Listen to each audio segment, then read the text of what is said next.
And then folks start poking around and questioning your arrangement. But on the other hand, I think these opportunities are very cool and are exposing folks around the country to what agriculture and food culture really means. Okay, I see that there are some questions there, so I'm gonna take a look here.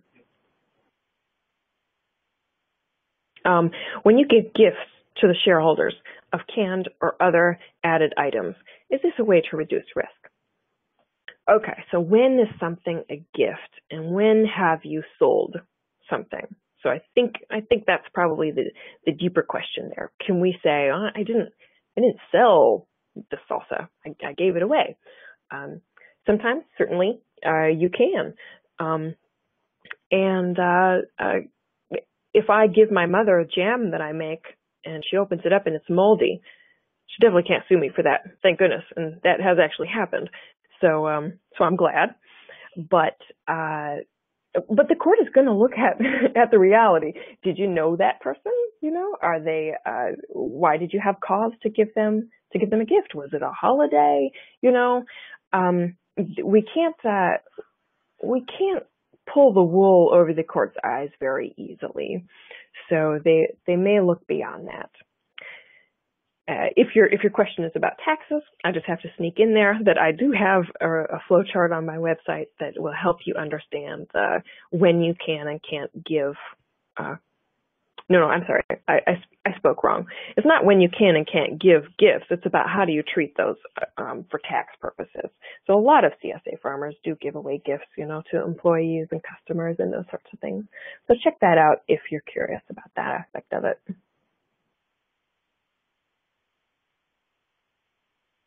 Okay, if we have a pickup at our farm, which is also our home, is there anything specific we should look out for when purchasing insurance so we don't have to worry about homeowner, farm, etc.? Let me see. I have a question like that somewhere. Oh, never mind. I'll just answer your question. You want a farm liability policy, and a farm liability policy should cover an on-farm CSA pickup.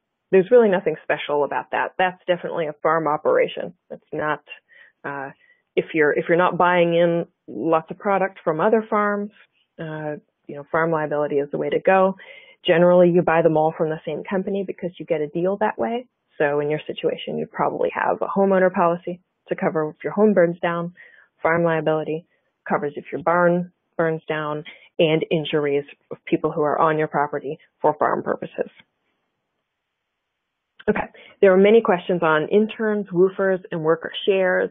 Again, I just have to refer you to my webinar because those issues are very detailed. I barely scratched the surface in this webinar on how to deal with those issues. So if you are more confused than enlightened right now, my apologies. Let's meet again later next month. Okay. Someone says, we don't do a traditional CSA because of the issues with supply commitments and those sorts of things.